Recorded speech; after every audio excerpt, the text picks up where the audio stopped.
To refute those claims about me waking up at 3 a.m., well, like, that implies that I have to go to sleep, which I don't. As far as building a computer when I was 13, it's really just Google this and figure it out that way. So I want to give you guys a talk about being acquired. I'm Andrew. I'm the CEO and co-founder of BitMaker. I worked in venture capital in the past, and I left that to found the school. I founded the company in 2012. I raised money to buy out my co-founders in 2014, and then I exited to General Assembly in July of this year. So this was the logical grouping of topics that I could think of without putting a ton of effort in. So I'm going to try go through them like this. So deciding to sell out. BitMaker has been self-sustainable since we started. I'm pretty proud of that. We never really needed to raise money other than to clean up a cap table. But as management, it's always your job to think about how you can create value for your shareholders. And in the industry that we live in the startup community, almost always that value comes from revenue growth. People expect you to grow revenue. Things get sold on a multiple of revenue. So a lot of the time, growing revenue means raising money. And I thought about doing this, and I thought about doing it for a while. And I tried to look around and see the macroeconomic trends of how things were going, how things were changing, and I didn't really like a lot of what I was seeing. There was some good, but there was also some interesting things. And the thing that I liked the least was the volatility. I don't think many people predicted that this would happen. And volatility is a nightmare if you run a very high fixed cost business, which I do. You really don't want that. People don't like volatility. And like things like this actually have a fundamental impact to your business. Things like this make students who are looking to take your courses email you on the day after the election, say, hey, I'm not going to come in for my interview today because I'm too depressed about the election results. That impacts your bottom line. And I find myself saying to my team, hey, it's fine, things are going to be okay, this isn't an issue. And I often find myself feeling like this dog. This is fine, everything's okay.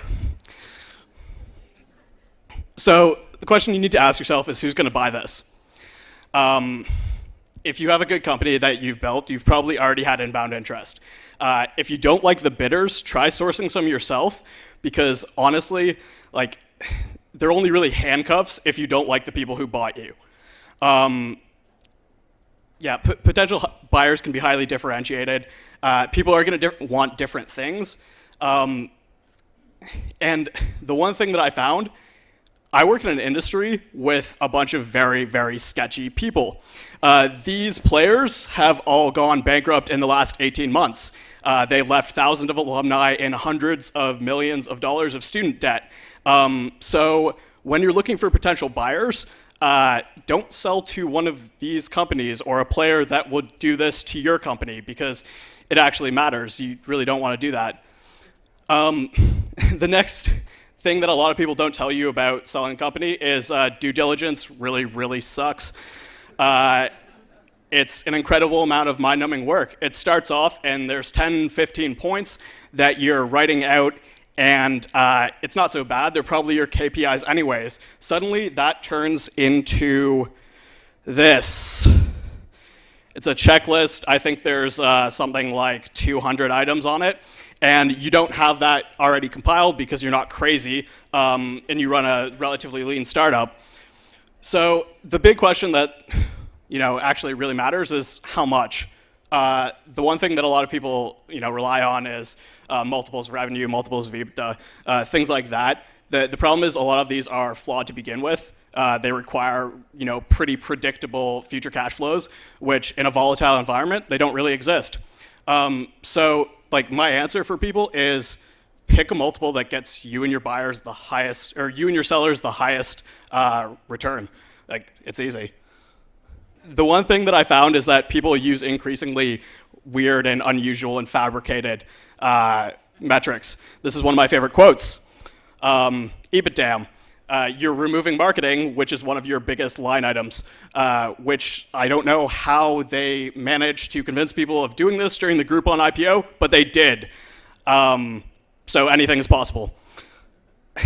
After you do the acquisition, you expect a lot of things to change. You expect a huge difference in how you operate, how things work.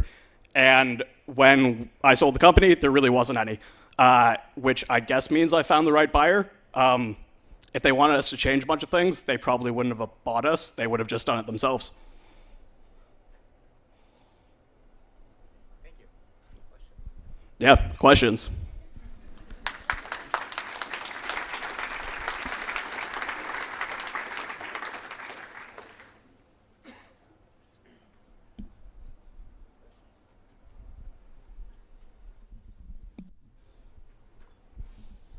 What do you think will be next for you?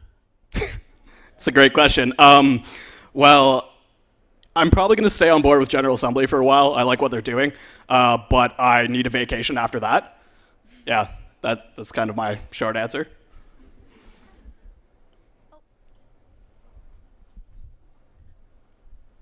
Where are you going for vacation? That's a great question. I wish I had an answer. Bermuda? Well, I heard about this great tax arrangement earlier. Yeah. Any other questions? Yeah, right here. So going back to when you first started, can you talk about some of the challenges you faced, particularly from a government perspective, or some of the regulations you had to deal with? Yeah. So I would love to talk about those things, but I really shouldn't. So I'm not going to. I can tell you for one thing, like generally speaking, like I founded this business with 4 other co-founders. Our shareholders agreement was 1 page. So don't do that. Yeah, that's my general advice if I want to talk about the things that we ran into early days. Thank you.